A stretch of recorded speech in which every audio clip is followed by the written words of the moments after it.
Bienvenue aux informations de la mi-journée. Les titres. La déclaration commune des impôts sur salaire et des cotisations de sécurité sociale est désormais une obligation au Bénin. Cette information est donnée au public conjointement par les deux structures ce 2 février 2020 à Cotonou.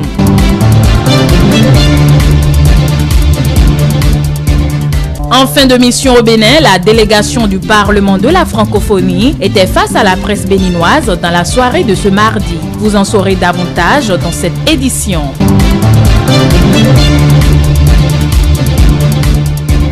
Et puis le parti Restaurer l'Espoir a désormais une base légale. Il a obtenu son récépissé provisoire au ministère de l'Intérieur et de la Sécurité publique. Vous suivrez la réaction de quelques citoyens dans ce journal.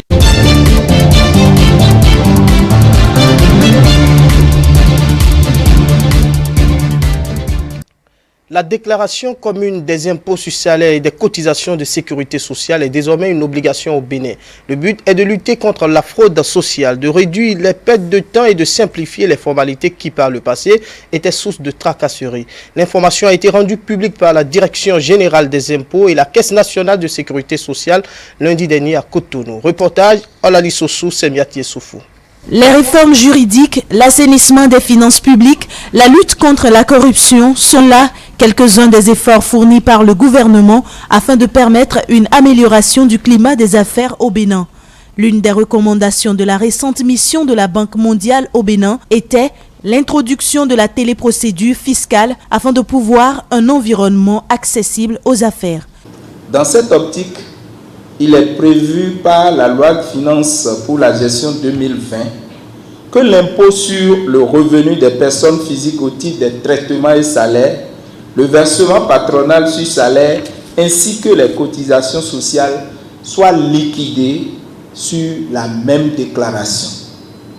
Ainsi, la Caisse nationale de sécurité sociale et la Direction générale des impôts ont travaillé d'arrache-pied pour concevoir le formulaire unique de déclaration des impôts sur les salaires et des cotisations sociales à utiliser obligatoirement à compter de l'échéance de février 2020 par toutes les entreprises utilisatrices des téléprocédures fiscales. Une mesure qui constitue une réponse à une exigence légale. Elle permettra la réduction des pertes de temps, de simplifier les formalités et de lutter contre la fraude sociale. Alors, cette disposition, il faut le reconnaître, est restée lettre morte jusqu'à aujourd'hui, faisant ainsi, sans nul doute, le lit à une fraude sociale. La lutte contre la fraude sociale est donc indispensable et légitime, parce qu'elle permettra à la Caisse nationale de sécurité sociale de respecter l'exigence légale d'équilibre financier des différentes branches du régime.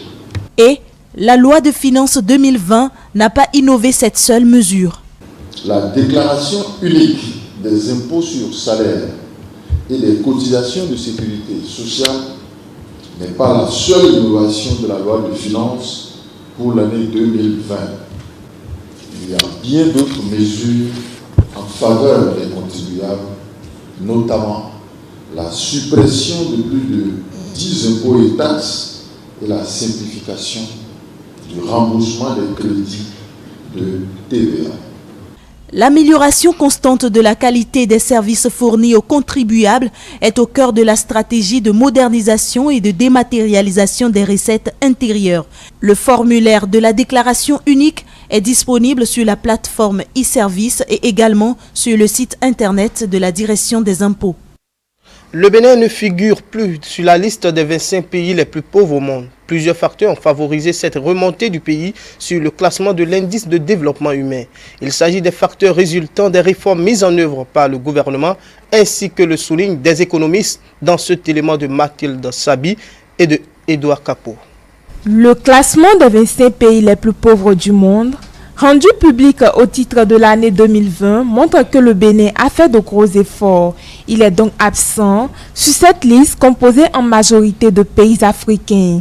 Pour être à ce niveau, le gouvernement du président Patrice Talon a mis les bouchées doubles. Le Bénin a progressé autant simplement parce que Le gouvernement, depuis 2016, a essayé d'agir sur des facteurs bien précis concourant à l'amélioration de la qualité de vie de ses citoyens.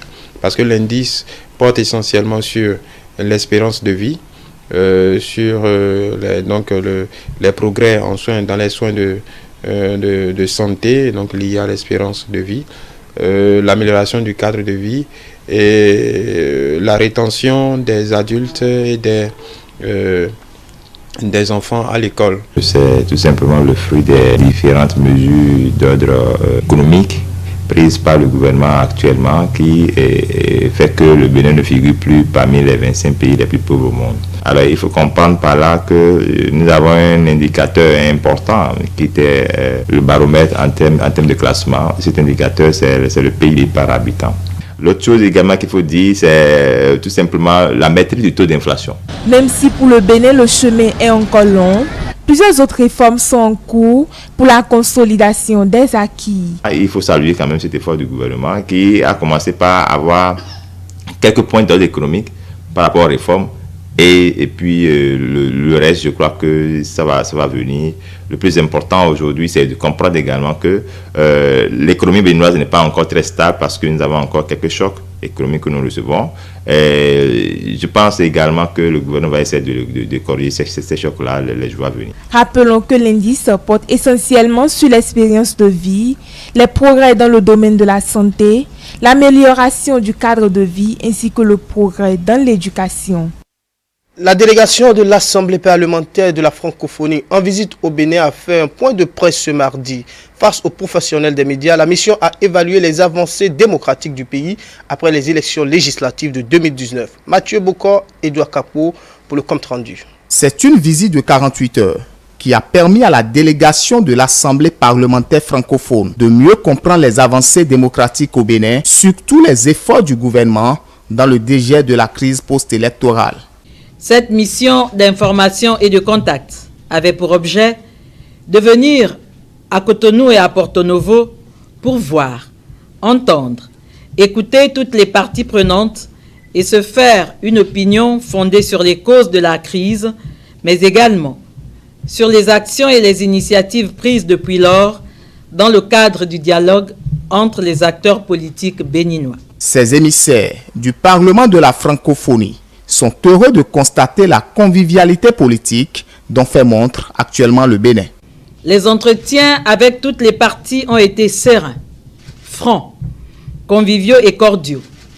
Ils ont permis à la mission de rencontrer successivement les parlementaires, le ministre de la Justice en charge des relations avec les institutions, le président de la Cour suprême, l'Agence nationale de lutte contre la corruption, les ambassadeurs francophones accrédités au Bénin, les partis politiques d'opposition et de la majorité, les organisations internationales, Système des Nations Unies, l'Union européenne, la société civile, les professionnels des médias. On a fait le constat que tous les acteurs ont mentionné le progrès, l'évolution positive de la situation au Bénin.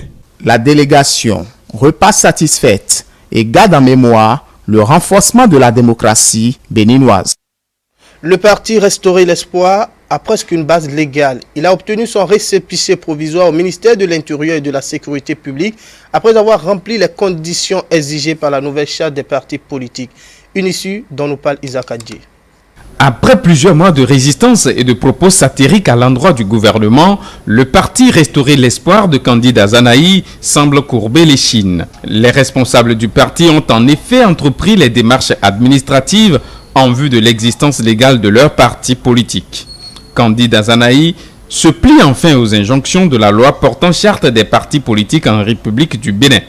Selon des sources, un dossier introduit au ministère de l'Intérieur a reçu l'avis favorable du comité d'études de dossier.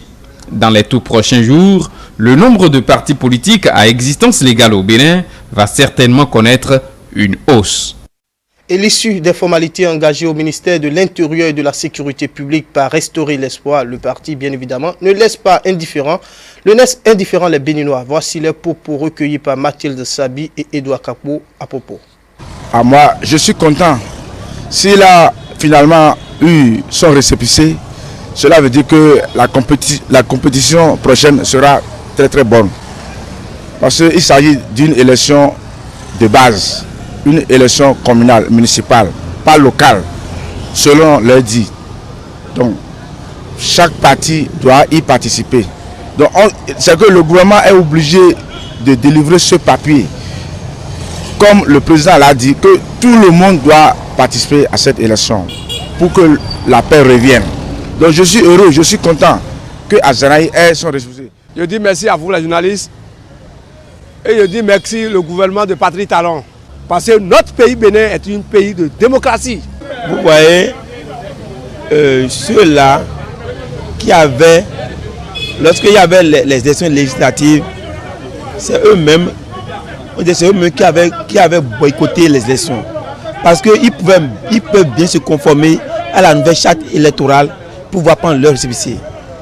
Comme ils ne voulaient pas se conformer à la nouvelle charte, et c'est l'ancienne charte qui était dans leur tête, qui les favorisait, qui les enrichissait. Et c'est ça qu'ils voulaient. Donc ils ne voulaient pas se conformer à la nouvelle charte politique. Maintenant, comme ils ont vu que une loi, si la loi a été votée à l'hémicycle, la loi est appliquée à tout le monde. Donc ils sont obligés de se conformer à la nouvelle charte politique pour prendre leur récépissé. C'est une joie totale parce que l'honorable Azanaï vient de recevoir son récépissé. Je pense que, une fois encore, c'est une très bonne chose. Je pense que la politique, cette fois-ci, le terrain soit un peu plus à l'aise. Le retour d'Azanaï sur le plan politique, je pense que c'est une très bonne chose pour la démocratie béninoise. Ah, ça, c'est une bonne chose.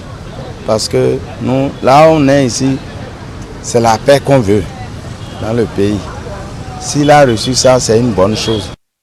Mercredi 5 février 2020, ce sera tout pour le journal de la mi-journée. Un journal réalisé par l'ensemble de notre rédaction. Merci de l'avoir suivi. La prochaine édition du journal présenté, c'est 19h45. Bonne suite des programmes sur E-Télé, la chaîne de l'excellence. À bientôt.